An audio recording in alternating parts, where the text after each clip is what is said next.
का स्थान कौन सा?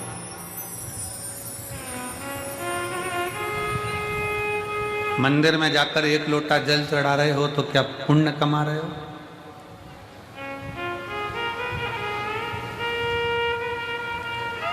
मंदिर में जाकर दिया लगा रहे हो तो क्या पुण्य कमा रहे हो?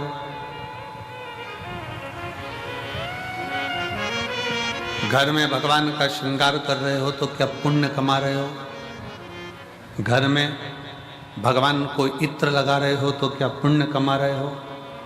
घर में भगवान को भोग लगा रहे हो तो क्या पुण्य कमा रहे हो? भगवान के मंदिर में जाकर दिया लगाना, जल चढ़ाना, बेलपत्र चढ़ाना, आराधना करना, ये सब पुण्य कमाना नहीं है, ये सेवा है। घर के अंदर भगवान का श्रृंगार करना ये सेवा है। घर में भगवान को भोग लगाना ये सेवा है।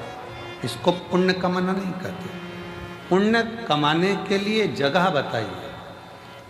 किसी भूखे को भोजन कराना, किसी प्यासे को पानी पिलाना, किसी को दवाई की जरूरत है तो औषधि देना, और किसी को शिक्षा की जरूरत है तो शिक्षा है। ये पुण्य।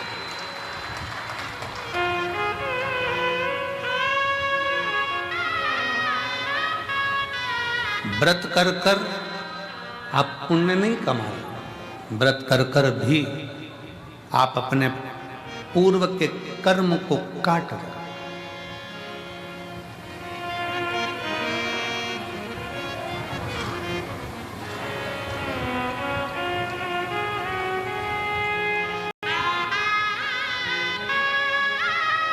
हमारे कमरे में से, कक्ष में से, खिड़की में से झांक कर देख रहे थे, एक माँ अपने 2 बच्चों को साथ में बिठा कर रखी है। आज भीड़ बहुत है। आज ये 70 एकड़ का ये पीछे का पूरा प्रांगण भी आज छोटा पड़ गया। आज इतना भीड़ है कि मंदिर प्रांगण, रोड और ये पूरा बेल्ट, कहीं जगह नहीं है पांव रखने की, इतना भीड़ अपार। कल की थोड़ी चिंता व्यापी है, पर बाबा वो भी अच्छा करेगा, क्योंकि कल कथा की शिवरात्रि है, तो वो भी एक चिंता है। पर बाबा के हाथ में है। चिंतन करें अपन, चिंता वो करें। 2 बच्चों को लेकर बैठी। अब उसके पास में इतना कोई धन नहीं होगा, हो सकता है उसके पास इतना वैभव नहीं होगा। एक पानी की बोतल काउंटर पर से वो लेके आई, बच्चों को दिया। बच्चा कहता है, मम्मी वो सियोर वाला गुरुजी कहता है कि किसी का मुख झूठा कराना चाहिए, आप एक और बोतल लेकर आओ। माँ बच्चों को बिठाकर दूसरी बोतल लेकर आई। अब आप मानेंगे नहीं, वो बोतल लेकर बैठी ही थी और एक बहुत बूढ़ी सी माँ, सफ़ेद बाल, क्रीम कलर की साड़ी, उस पर छोटे छोटे फूल बने, और वो उसके पास आकर कहती है, बहुत तेज प्यास लग रही है, मुझे पानी पिला दोगी क्या? लेकर बैठी ही थी।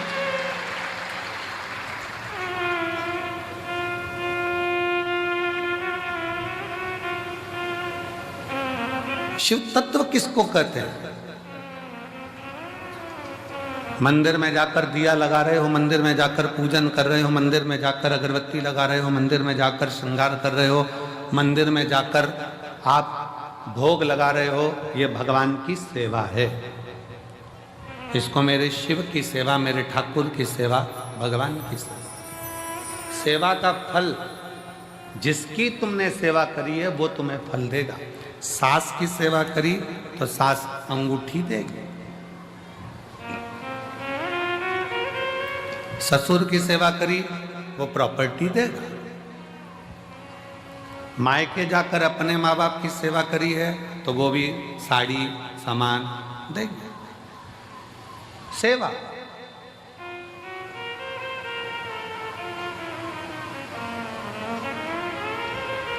सेवा का फल, तुम जिसकी सेवा कर रहे हो वो तुम्हें सेवा का फल देगा।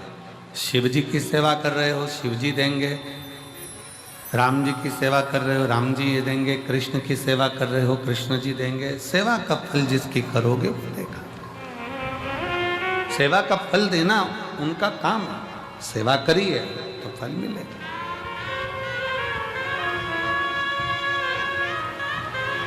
पर कोई कहे कि हम भगवान के मंदिर में जाकर पुण्य कमा रहे हैं, तो ये गलत विचार है। हम मंदिर में जाकर पुण्य नहीं कमा रहे हैं, हम सेवा कर रहे हैं। पुण्य कमाने के स्थान बताएं। किसी दीन का हाथ पकड़कर उसको उसकी मंजिल तक पहुंचाना, यह पुण्य कमाना है। भूखे को भोजन कराना, प्यासे को पानी पिलाना। इसलिए अमरनाथ जी जाते हैं तो अमरनाथ जी में कहते हैं, भूखे को भोजन, प्यासे को पानी, जय बाबा। जम के बोलो जरा, जय बाबा। वो भूखे को भोजन कराना, प्यासे को पानी पिलाना शिव तत्व के लिए। हमारे यहाँ पुण्य कमाने का स्थान बताया गया कि कोई बच्चा पढ़ने में कमजोर है और उसके पास पढ़ने का उत्तम है, पर उसके पास धन की व्यवस्था नहीं, तो उसकी शिक्षा की व्यवस्था करी जाए। शिक्षा की व्यवस्था।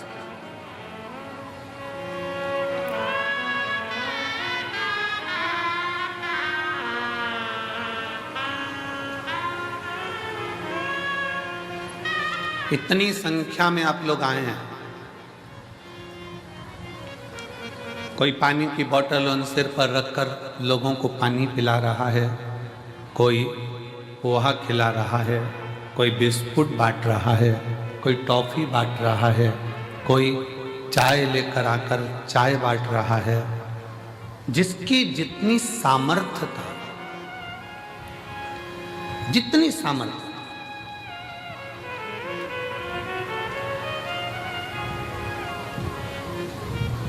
जिसकी जितनी सामर्थ्यता है, उसकी सामर्थ्यता के अनुसार वो सेवा में लगा। जितनी सामर्थ्य, सेवा करो,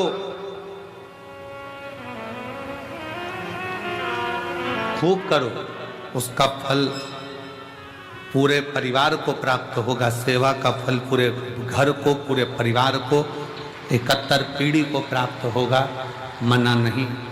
पर पुण्य कमाने के लिए अपने लिए बहुत जरूरी है पुण्य कमाना अपने।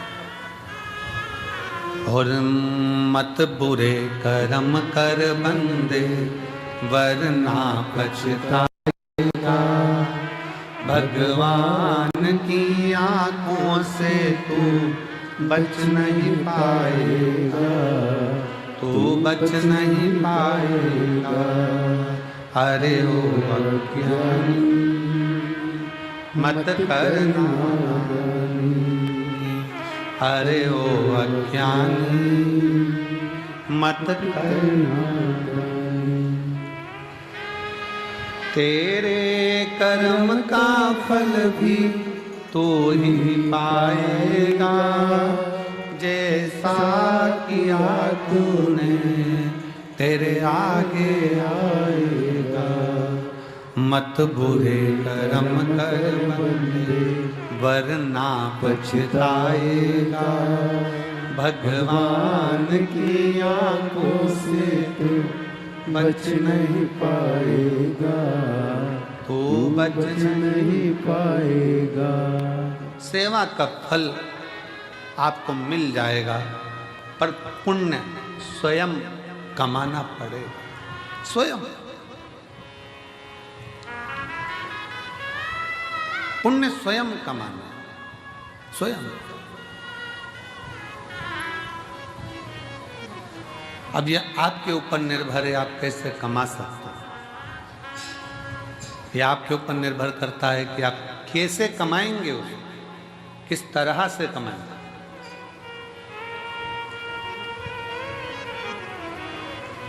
और एक और चीज बहुत सावधानी से सुनिएगा। किसी ने पुण्य कमाया है और उस पुण्य कमाने वाले व्यक्ति के साथ थोड़ा सा अगर आप लग गए तो ये निश्चित है वो पुण्य कमाने वाला व्यक्ति तुमको भी पार उतार सकता है।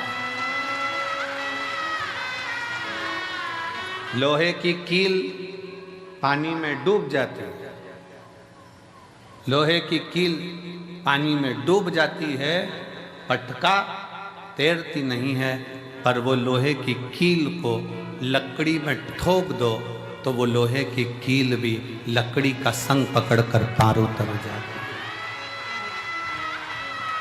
लोहे की कील को ठोका जाए लकड़ी में तो वो लकड़ी भी लोहे की कील को पार कर देती है। उसी तरह कोई पुण्यवान व्यक्ति का संग पकड़ लोगे तो निश्चित है कि तुम भी भव से पार उतर सकते हो। उतर जाओ।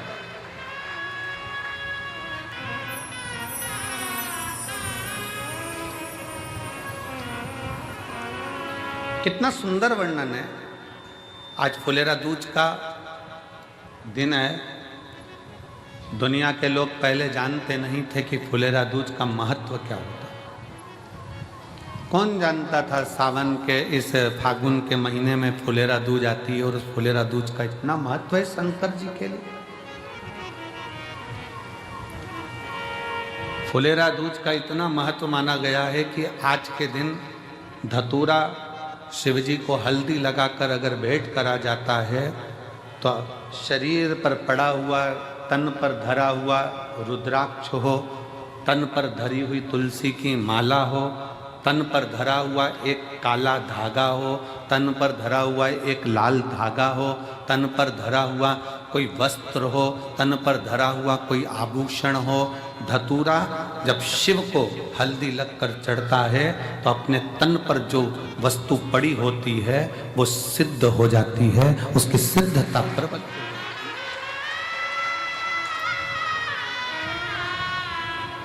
है। रुद्राक्ष महोत्सव तारीख से नहीं होता, रुद्राक्ष महोत्सव तिथि से होता और उसमें इन तिथियों को मिलाया जाता है। फुलेरा दूज के दिन शंकर भगवान ने 3 चीजें अपने ऊपर धारण करी है आज ही के दिन, और वो तीनों ने जगत का कल्याण करा आज के।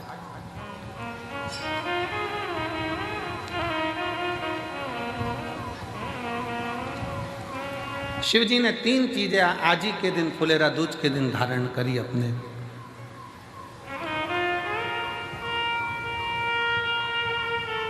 और जरा विचार करिएगा, भगवान शंकर जो 3 चीजें धारण कर रहे हैं वो साधारण नहीं है। देने वाले भी साधारण नहीं है और लेने वाला भी साधारण नहीं है। जो दे रहा है वो भी साधारण नहीं, जो ले रहा है वो भी साधारण।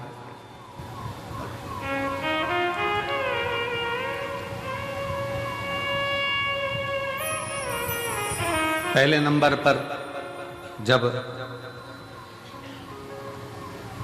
मंथन हुआ और मंथन के समय पर देवताओं को अमृत मिल गया, राहु उन देवताओं के साथ जाकर बैठ गए। उन देवताओं के ग्रुप में, उन देवताओं के साथ जाकर बैठ गए। अभी आपको कथा में कहा पुण्य वाले का संग पकड़ लो तो तुम्हें भी थोड़ा ना थोड़ा पुण्य मिल जाता है। उसी तरह देवताओं के साथ असुर आकर बैठ गया तो उसको भी अमृत मिल गया और उसका भी शीश अमर हो गया। विचार करिए जरा।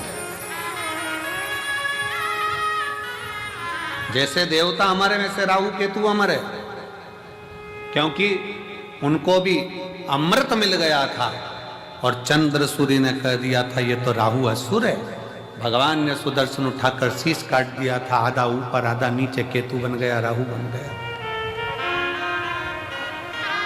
राहु केतु बन गया। अब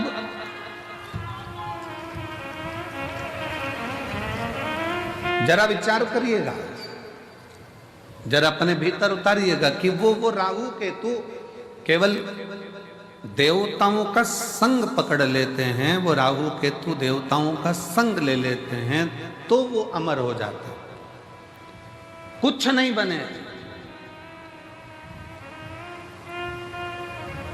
हमारे मालवा माटी के संत परम पूज्य श्री कमल किशोर नागर जी महाराज हमेशा अपनी भाषा में एक बात कहते हैं कि ये उल्टा हाथ अगर कुछ कर ना सके तो सीधे हाथ का स्पर्श कर ले तो उसको भी पुण्य प्राप्त होना चाहिए।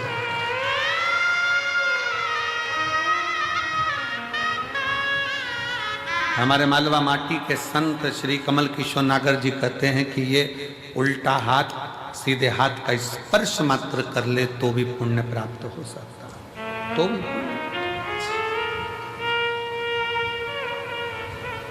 थोड़ा सा संग पकड़ो। फुलेरा दूज पूरी दुनिया की निगाह में, भले दुनिया के लोग सोचते हो कि केवल एक तिथि होगी, लोग कहते हैं कि इस फुलेरा दूज का महत्व केवल भगवान श्री राधा और कृष्ण से जोड़ते हों, पर यदि शास्त्रों का अध्ययन किया जाए तो इस दिन मेरे शंकर भगवान ने 3 चीजों को अपने ऊपर धारण करा है और जग कल्याण के लिए करा है। जग कल्याण,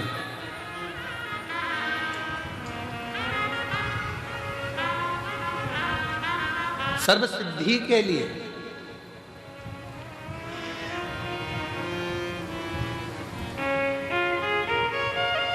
नेट पर सर्च करिए, गूगल पर सर्च करिए, यूट्यूब पर सर्च करिए, आपको बोला जाएगा रुद्राक्ष की एक मन के को ऐसे सिद्ध कर कर ऐसे पहनो। बोलो सही है कि गलत है? पंडित जी बताएंगे तो कहेंगे इसको दूध में धो लेना, इसको पानी में धो लेना, इसको ऐसा कर लेना, फिर अगरबत्ती लगा के घुमा के फिर पहन ले।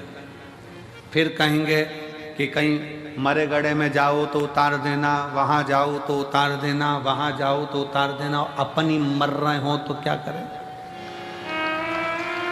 विचार करिएगा। अब अपन ही मर रहे हो तो रुद्राक्ष उतारने के लिए पहले जाएंगे मंदिर में। बहुत सारे मिलेंगे जो दिन भर बैठकर तुमको ज्ञान देते रहेंगे कि रुद्राक्ष को महिला नहीं पहने, तो रुद्राक्ष को ये नहीं पहने, तो रुद्राक्ष को वो नहीं पहने। स्वयं मेरी जगत जननी जगदम्बा अम्बा ने अपनी सहेली जया के गले में रुद्राक्ष पहनाया है, मेरी माँ अम्बा ने। और जया पूछ रही है, पार्वती जी से पूछ रही है कि मैं अगर रुद्राक्ष धारण करूंगी तो वो श्रेष्ठता होगा? पार्वती जी कहती हैं केवल तू रुद्राक्ष नहीं धारण कर रही है, मेरी बहुएं और मैं भी रुद्राक्ष धारण कर रही हूं। और जगत जननी की कई, आप माता पार्वती जी की महागौरी का मूर्ति का दर्शन करिए, उसमें वो रुद्राक्ष की माला पहनी है। माँ चंडी का दर्शन करिए, रुद्राक्ष की माला पहनी है। माँ कामाख्या का दर्शन करिए, वो रुद्राक्ष की माला पहनी है। माँ बगलामुखी का दर्शन करिए, रुद्राक्ष की माला पहनी है। माँ धूमावती का दर्शन करिए, रुद्राक्ष की माला पहनी है। माँ कमला का दर्शन करिए, रुद्राक्ष की माला पहनी है। माँ मंगला का दर्शन करिए, रुद्राक्ष की माला पहनी है। स्वयं मां पार्वती जी जया के गले में रुद्राक्ष पहना देती है। अब कौन सा प्रमाण लाओगे कि स्त्री रुद्राक्ष पहने? कई माताएं प्रश्न करती हैं, हम पहने कि नहीं पहने? अरे तेरी मर्जी, तुम्हारा मन। पर मेरी माताओं, मेरी जीजियों, मेरी बेटियों, मेरे बेटाओं, मेरे जीजाओं, मेरी भाई, रुद्राक्ष तुम्हारे गले में अगर पड़ा हुआ है तो समझ लेना कि शंकर भगवान ने तुम्हारे ऊपर सिग्नेचर कर दिया है। तुम शिव के हो, तुम भगवान शंकर के हो।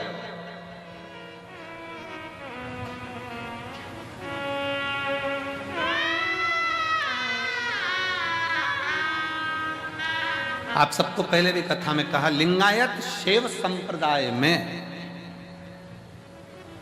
शिवलिंगायत संप्रदाय में भारत की भूमि की एक ऐसी संप्रदाय, शिवलिंगायत संप्रदाय, दक्षिण की ओर आप जाएंगे, मस्तक पर भस्म का त्रिपुंड मेरी माताएं, मेरी जीजियां, मेरी बेटियां, मेरे बेटे लगाते हैं। जिनके यहाँ का नियम है माँ बच्चे को जन्म देती है तो दूध नहीं पिलाती जब तक के उनका गुरु आकर उस बच्चे के कान में शिव मंत्र नहीं दे देता, तब तक माँ दूध भी नहीं पिलाती।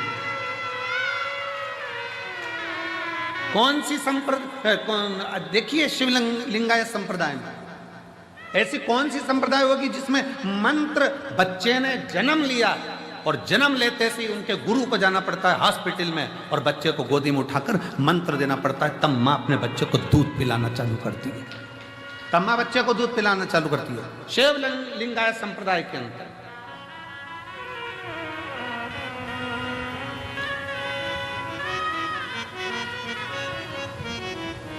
गले में उनके रुद्राक्ष की माला होती है और गले में ही उनके घर में शिवलिंग नहीं, उनके गले के अंदर पेंडिल में छोटा सा शिवलिंग रखा होता है जिसका वो रोज अभिषेक पूजन करते हैं प्रतिदिन।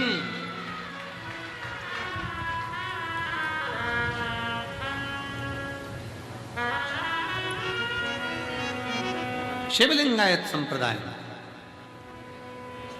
शिव की भक्ति में अब दुनिया के लोगों ने उसका एक अलग अलग आडंबर बनाकर शंकर जी को पिंडी को हाथ मत लगाओ, शिवलिंग को मत छुओ।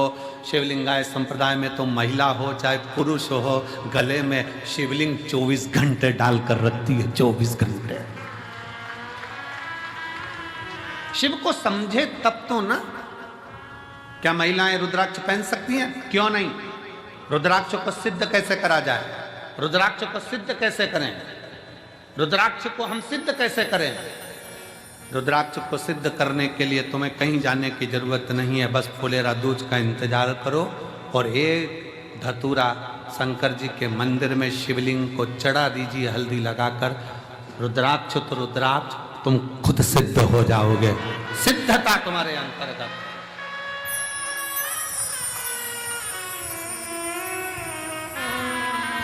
पर ऐसा नहीं मालूम था कि आज रुद्राक्ष की कीमत 60 रुपए हो जाएगी। वो धतूरे की कीमत 60 रुपए, एक धतूरा शिव को समर्पित फुलेरा दूज के दिन वो हमको सिद्ध कर देता है। एक धतूरा, एक हल्दी लगाओ, शिव को चढ़ाओ, सिद्ध। और मेरी जीजियों, आप इसलिए किस्मत वाले हो कि आपको धतूरा ढूंढने जाने की जरूरत नहीं है, आपको धतूरा चढ़ाने जाने की जरूरत नहीं है। आप बाबा की कंकर शंकर की भूमि पर विराजमान हो, आप स्वयं शिव के आनंद में समाहित हो, आप स्वयं सिद्ध हो रहे, स्वयं। मंदिर प्रांगण में जो भरे पड़े हैं, दुकानों में जो भरे पड़े हैं, ग्राउंडों में जो भरे पड़े हुए हैं, रोडों पर जो भरे पड़े हुए हैं, जो शिव महापुराण की कथा को आज फुलेरा दूज के दिन इस पवित्र कुबेरेश्वर बाबा की धरा पर कंकर शंकर की भूमि पर जो सुन रहे हैं, आप स्वयं शिव को समर्पित हुए हो। शंकर आपको स्वयं स्वीकार कर रहा है और आप स्वयं सिद्ध होते चले, स्वयं। और मेरे भोले तेरा सहारा है, मेरे भोले तेरा सहारा है, मेरी नैया का तू किनारा है, मेरी नैया का तू किनारा। मेरे भोले तुझे पुकारा है, मेरे भोले तुझे पुकारा है, मेरी नैया का तू किनारा है, मेरी नैया का तू किनारा है, मेरी नैया